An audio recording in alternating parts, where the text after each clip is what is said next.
Has anyone ever told you that you were the problem, just to avoid blame? You know, people always say that family will never let you fall, that when the worst comes and you have nowhere else to turn, your parents will move mountains to save you because that's what love looks like. That's what blood is supposed to mean, and I believed that, I really did. Right up until the day I found myself sitting across from my mother and father, begging them for help that wasn't for me, wasn't for some selfish dream or comfort, but for my child, my little boy whose life depended on a surgery I couldn't possibly afford on my own, a surgery the doctors told me needed to happen quickly if he was going to have a real chance, and when I opened my mouth to ask them, my voice shaking, but my heart so sure that they would understand, I got the answer that shattered everything I thought I knew about what it meant to be their daughter. They didn't yell, they didn't slam the door in my face, they didn't even hesitate in the way that would make you think they were wrestling with the decision. Instead, they put on this heartbreaking performance, telling me they wished they could help but times were hard. That their savings were gone, that their retirement money was tied up and they simply couldn't do it. And the thing is, they said it with tears in their eyes, with trembling voices, as if they wanted me to believe they were just as devastated as I was, as if the refusal was tearing them apart too, and for a moment, I actually bought it. I sat there nodding, swallowing the pain, telling myself that maybe it was true, maybe they were broke, maybe they really couldn't step in, because why else would parents deny their own grandchild the chance to live? I tried to reason with them. I asked if they could co-sign a loan, if they could at least talk to the bank with me, because I didn't need handouts. I just needed a little leverage, something to get the hospital on board. And my dad shook his head so firmly it was like a judge slamming a gavel. He told me that medical debt ruins lives, that I'd already been through so much, and it would destroy me if I went down that road. I remember blurting out, "Destroy me? He's going to die if I don't do this," and the silence that followed still makes my skin crawl because they just looked at me, almost blankly, like I was asking for something extravagant, like I had dared to inconvenience them with a burden that wasn't theirs to carry. My mom finally leaned forward, put her hand on mine, and said, "You need to accept God's will. Sometimes things happen for reasons we don't understand, and maybe it's not meant to be," and I swear I wanted to rip my hand away, scream at her, throw something against the wall, because how could she sit there talking about God's will when it was really about money? Plain and simple, money they didn't want to part with. But I didn't scream, I didn't throw anything, I just sat there staring at the floor, nodding like an idiot, because I was in shock, because I couldn't believe those words were coming from the woman who raised me. The woman who once told me she would burn the world down for her kids, and now she couldn't even pick up the phone and call the bank. In the days that followed, I scrambled in every direction, reaching out to charities, calling friends, selling anything in my house that had any value, but the numbers didn't add up, the time ran out. And I had to sit by my son's bed and watch the monitors slow down, watch the doctors lower their eyes, watch life slip away from a child who trusted me to fight for him, and even though I did everything I could, I will always know I failed him because I couldn't close the gap that money created. And I will never forget that my parents could have, but chose not to. The funeral was quiet, the kind of quiet that swallows you whole, and my parents were there, holding my shoulders, whispering empty words like, "He's in a better place now, and at least he's not suffering anymore," and I hated them for it. But I didn't say anything, because I thought maybe they really didn't have the money, maybe I was cruel for blaming them when they had their own struggles, and I told myself I just had to accept it. But here's the thing: years later, long after I buried my child and tried to piece myself back together, I found out the truth that burned so hot it nearly consumed me, the truth that proved they weren't broke at all, that while I was begging for my son's life, they were funneling money somewhere else, to someone else, and it was a choice, not a limitation, not a tragedy of circumstance, but a deliberate choice. And that's when the grief turned into rage, the kind of rage that doesn't fade, the kind that sharpens over time, the kind that waits quietly for the right moment, because I couldn't change what happened, but I could make sure that when the truth finally came out, it would land like a bomb in the middle of the family they fought so hard to protect. When the machines went silent and the doctors stepped back with that practiced look of pity they keep for moments like these, I felt my whole world collapse in a way that didn't come with screams or hysteria, but with a crushing heaviness that made even standing feel impossible. And yet somehow I went through the motions of planning a funeral, talking to a pastor, signing papers at the funeral home, and picking a tiny coffin that should not even exist for children, all while the people who should have carried me through it stood around acting as if they had already moved past the weight of it, as if his death was a sad but inevitable chapter that didn't demand much more than a few carefully chosen words and a casserole brought to the house. I remember the church being half full, and though some of my friends from work came and a couple of neighbors stopped by, my sister strolled in late, dressed as though she had been somewhere else and just remembered to show up, whispering excuses about traffic and deadlines before disappearing halfway through the reception, leaving me wondering how blood could mean so little when the people closest to you treat your child's death like an inconvenient interruption to their schedule. My parents hovered in the background with this strange combination of sympathy and distance, hugging me when others were watching, whispering prayers they thought would comfort me, but when I looked into their faces I saw no guilt, no sense of devastation that matched mine. Just a kind of weary tolerance, like they had accepted this loss long before it happened, like they had already rehearsed how to live with it, and the thought of that chilled me to the bone because it made me question if they ever truly believed my son's life was worth saving in the first place. I tried to push those feelings down because grief is complicated and messy, and I told myself maybe I was just lashing out in my pain, but when the days turned into weeks and the calls from them became less frequent, when the food they dropped off stopped showing up and the check-ins dwindled, I realized they had already boxed my son's memory into something tidy and finished, while I was drowning in the daily reminders of what had been taken from me. Every corner of the house screamed his absence, from the toys I couldn't bear to move to the tiny shoes by the door that I left untouched because I couldn't admit that no one would ever wear them again, and while I was suffocating under that constant weight, my parents carried on with their routines, chatting about church potlucks and my father's golf games as though my son's death had been nothing more than a bump in the road, something we were all expected to move past together. My husband tried to be strong for me, but the silence between us grew louder each night, both of us carrying guilt in different ways, me for not finding the money and him for not being able to shield me from the pain. And that silence stretched until it felt like it could split us apart, but even in the worst moments of our marriage, I still thought at least we were in this together, unlike my family who seemed determined to make me believe I was alone in my grief. The hardest part wasn't even the loneliness, it was the way people acted, like bringing up my son's name was somehow impolite, as if speaking about him would reopen wounds that had never closed in the first place, and my parents were the worst offenders. Never once saying his name at the dinner table, never once lighting a candle on his birthday, never once acknowledging the milestones that would never come, and I began to wonder if they found it easier to pretend he never existed at all. The grief that had once been shared with sympathetic faces at the funeral became something I carried by myself, and while I told myself that maybe this was just how people coped, deep down I knew something was wrong, something was missing, something they weren't telling me. Because their ability to move on so quickly wasn't natural, it was calculated. I didn't have the energy to dig into it then, not when getting out of bed every morning felt like dragging a boulder uphill, not when every errand brought me face to face with some reminder of the child I had lost. But the thought stayed there in the back of my mind like a splinter I couldn't reach, and as much as I tried to convince myself that grief just looks different for everyone, I couldn't shake the sense that their detachment had roots in something deeper, something that would make sense later in ways I wasn't ready to face yet. I told myself I had to focus on survival, on breathing one day at a time, on keeping my marriage from collapsing under the weight of our pain, but looking back now, I see that the silence and the avoidance weren't just about coping, they were about covering up.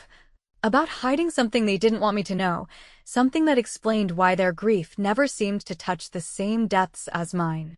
At the time, I didn't have answers, only questions, and the questions haunted me more than the emptiness itself, because what kind of parents can bury their grandchild without breaking? What kind of family can watch their daughter fall apart and then talk about vacation plans at the same table? And what kind of people say they had no way to help when the truth was that they chose where to put their money and their loyalty? I didn't know all of that then, but I could feel it in my bones that something wasn't right, that I wasn't crazy for noticing the cracks, and though I had no proof yet, I carried that unease with me like a shadow, waiting for the day it would finally show me what it was hiding.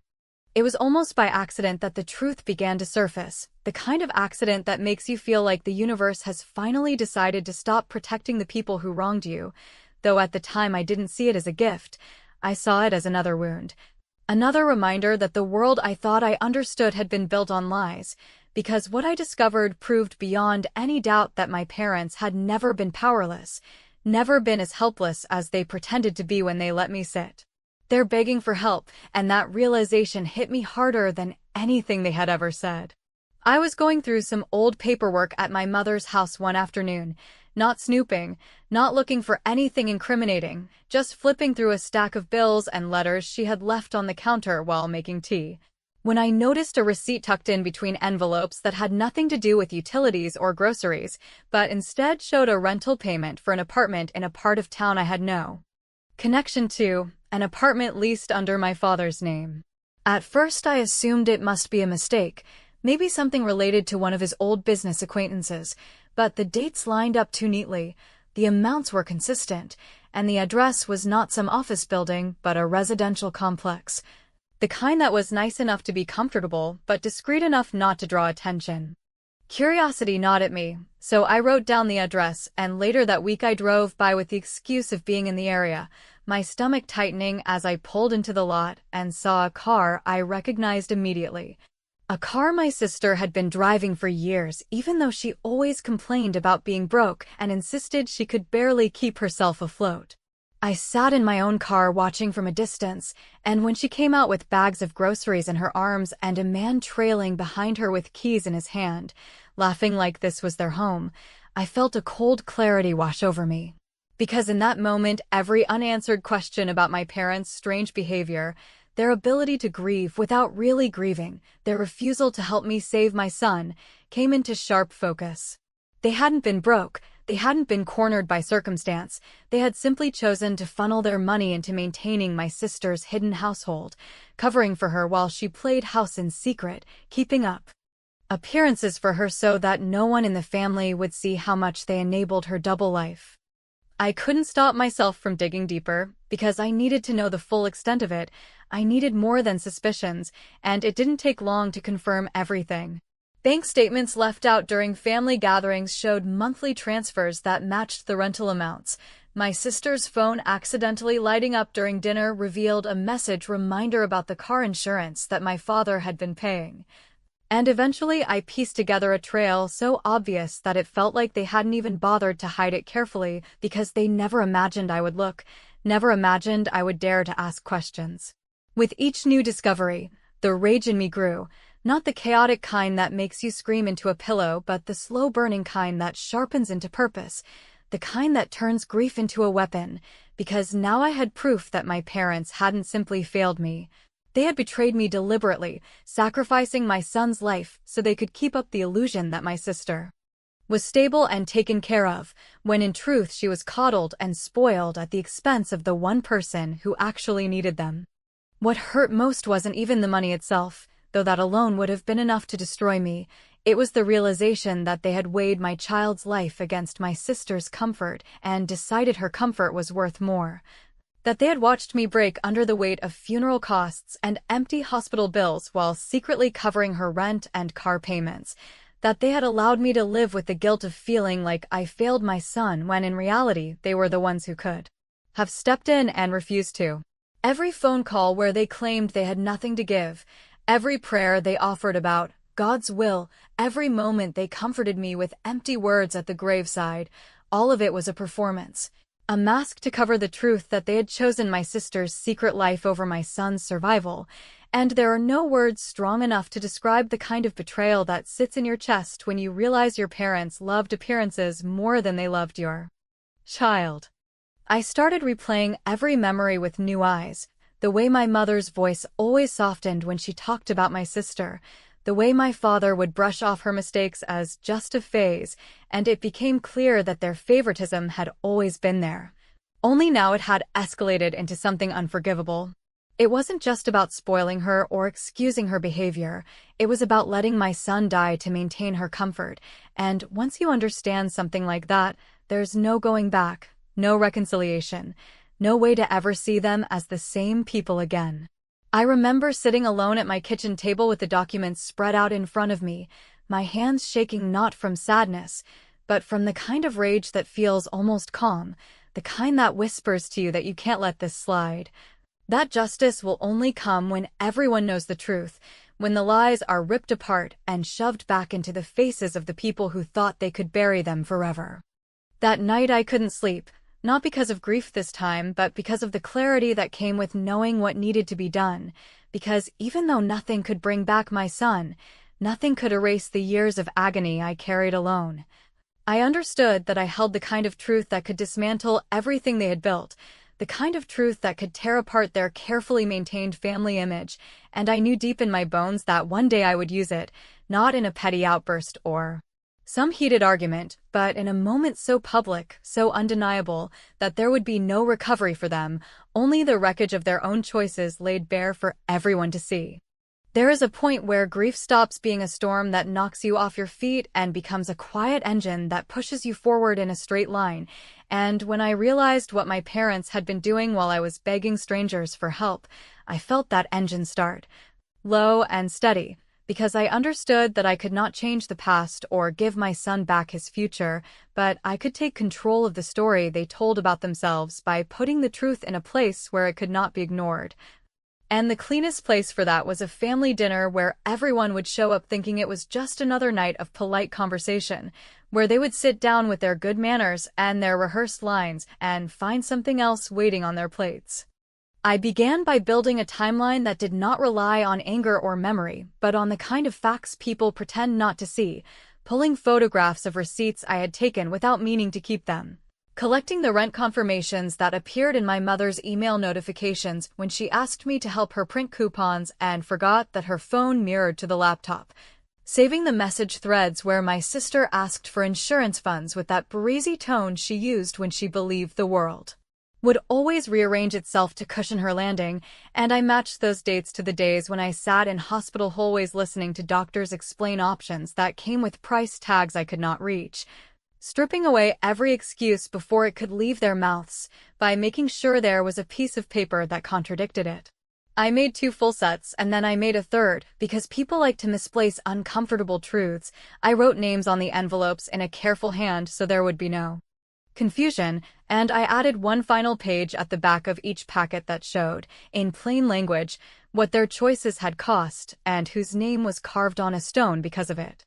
I picked the restaurant with a practical eye, a place with one long table and decent lighting, and a manager who did not blink when I asked if an envelope could be tucked beneath each dinner plate and only revealed after a toast.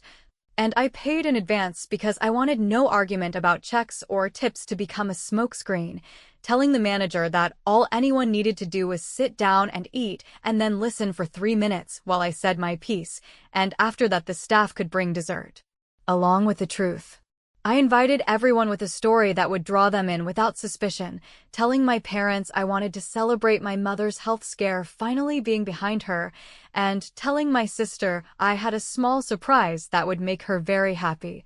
Which was true if you think of happiness as the end of a lie that has been wearing you down even as it fed you, and I spread the net wider by calling a couple of cousins who have long memories and longer group chats, because revenge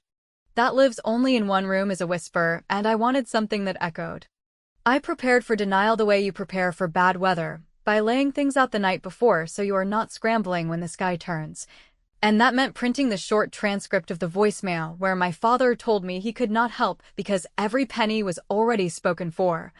right next to the bank alert that hit my mother's phone the same week for a transfer labeled as a rental standing order, and it meant saving the cheery text my sister sent about her boyfriend loving the new place they could finally afford, with a timestamp that crossed the same days I sat in a chapel trying to bargain with a God I could barely look in the eye. I decided not to rehearse a speech because I did not want to sound theatrical. I wanted to sound like someone who has lived with a truth for so long it no longer shakes her voice. And I promised myself that I would not cry because tears make things slippery and I needed a grip. I did not tell my husband everything because I knew he would try to protect me by shrinking the blast radius, and I wanted the opposite, so I handed him only the edges and asked him to trust me. And I left a sealed packet with a friend who works with legal records along with a note that said if I texted a single word, she should send the packet to 3 people in my parents' circle who value their reputation almost as much as they value their morning prayers. Not because I wanted to destroy them in public, but because I had learned that the only way to stop a lie that lives on family air is to open a window and let other people breathe it. On the afternoon of the dinner, I arrived early and watched the staff slide the envelopes into place, smoothed the tablecloth with my hand until the nerves settled, and put my phone on silent except for one scheduled reminder that would nudge me to press send on a message drafted for the family group, a message that said only that I had something to share tonight and that I loved them enough to be honest. When they started filing in with hugs and little jokes and the kind of small talk people used to keep the real things at arm's length, I greeted each one without flinching. I watched my sister's boyfriend glance around for the surprise I had promised. I watched my father inspect the wine label like that mattered more than anything else in the room, and I sat down with my hands folded and waited for the last plate to settle, feeling that quiet engine hum in my chest as the manager caught my eye and nodded because the moment had come, and I lifted my glass knowing that the second it returned to the table the night would divide itself into before and after, and there would be no going back for any of us. I lifted my glass and said that I wanted to make a toast to honesty because it was the only thing that could keep a family from rotting from the inside, and while they laughed and clinked and pretended to be easy with one another, I nodded to the manager, set my glass down, and told everyone that before the entrees cooled they should check beneath their plates, not because there was a game or a party trick waiting there, but because I had brought something we had all avoided for far too long, which was the full, dated, boring truth printed in black ink that cared nothing about feelings, intentions, or the pretty stories we tell to sleep at night. The plates lifted and the room changed temperature as if someone had opened a window in winter, and I asked them to start at page 1 together so there would be no confusion about context, saying that the first voicemail transcript was the one where my father explained that every dollar was spoken for during the week. I asked them to co-sign a loan so my son could be scheduled for surgery, and that the next page showed a standing transfer labeled for rent hitting an account that did not belong to me, followed by the reminder my sister sent about insurance on a car I was told she paid for herself, and while my mother's lips shaped prayers that sounded more like bargaining than faith, my sister leaned back with a smirk that lasted exactly as long as it took for her boyfriend to recognize the apartment address printed in the header, at which point the color left his face, and he quietly asked her when she planned to mention that the lease had never been in her name. My father tried to go loud, the way men do when they want to climb above the facts and wrestle them down with volume, but I told him that I would not debate decibels because we were not in a courtroom or a church basement. We were at a table where a child's life should have mattered more than an adult's comfort, and I said it slowly, with the kind of care you bring to a fragile object, that while I was selling furniture and calling charities and learning how to smile for my son so he would not see the fear on my face, my parents were wiring money to keep a secret household steady for a daughter who had always been allowed to float above consequences, and that I did not need apologies or scripture or explanations about seasons of hardship, because the calendar and the bank statements had already spoken in a language that does not know how to lie. The cousins looked down and then looked up and then looked everywhere but at me, which was fine because I was not there to be comforted. I was there to put the truth on the table and leave it there like a heavy centerpiece no one could lift. And when my sister sputtered about privacy and boundaries and how cruel it was to embarrass her in public, I told her that secrecy had always been her currency and that truth was simply the bill coming due, and then I pressed the scheduled message on my phone that sent the packet to the family group along with a short note that said the documents were not for debate, only for acknowledgement, and that I was finished carrying their guilt as if it were mine. My mother reached for me with the same hand she had used years ago to tell me to accept God's will, and I stepped back because I had learned the hard way that touch can be a tactic. And I told her gently that forgiveness was a word I respected too much to use as a bandage for choices that had never been owned, and that if she ever wanted to speak that word to me in a way that meant something, she could begin by speaking a different word first, which was sorry, followed by the very simple sentence that she and my father had chosen my sister's comfort over my son's life, and that she would not say that sentence tonight because she was not ready, and that I understood, which is why I had prepared something more practical than a sermon. I pulled a thin folder from my bag and slid it in front of my father, telling him that I had spoken with the leasing company and the insurer, and that both had sent assumption forms that could move the obligations into my sister's name once she signed and once he signed, and that I was not asking him to make anything up to me because nothing could be made up, but that he could stop the flow of money that had been keeping a lie alive, and he could do it in front of the same people who had watched him pretend there was nothing to be done, because choosing to end an arrangement can be the first honest sentence a man says after years of pretty speeches, and that if he chose not to sign tonight, that choice would also be honest, and everyone here would understand exactly what it meant. He stared at the lines like they were written in a language he had never bothered to learn, and for a moment I saw the calculation flicker across his face, not about right and wrong but about reputation and keeping order. And then he set his pen on the table and said he needed time, so I told him that was fine because I had time too, and that while he took his time I would let the truth do the slow work that truth always does when it finally gets fresh air, which is to travel, to sit in pews and porches and phones and heads, and to make it very hard for anyone to pretend they did not know what they knew. I stood and told my sister that if she needed help contacting the leasing office to put the apartment in her own name like an adult who wants to live her own life, she could text me and I would send the number. And I told my parents that I had created a small fund in my son's name where I would put the money people sometimes try to hand me as if cash could scrub grief, and that if they ever felt moved to contribute they could do it quietly without expecting photographs or gratitude, because this was not about punishment or absolution, it was about rebalancing a scale they had tipped so far it crushed a child. The manager hovered with dessert plates that no one touched. The cousins whispered like gossip had finally met its match. My sister's boyfriend stood up and walked outside with his phone pressed to his ear. My mother cried without words, and my father looked at the pen as if it had teeth, and I picked up my glass again not to toast, but to mark the end of a very long chapter, and I told them that I would not be attending holiday dinners for a while and that if they wanted to reach me they could do so in writing, which is the language they had taught me to trust, and then I thanked the room for listening, paid the bill I had already settled, and walked out into a night that did not feel triumphant or tragic but steady, because while I could not bring my son back,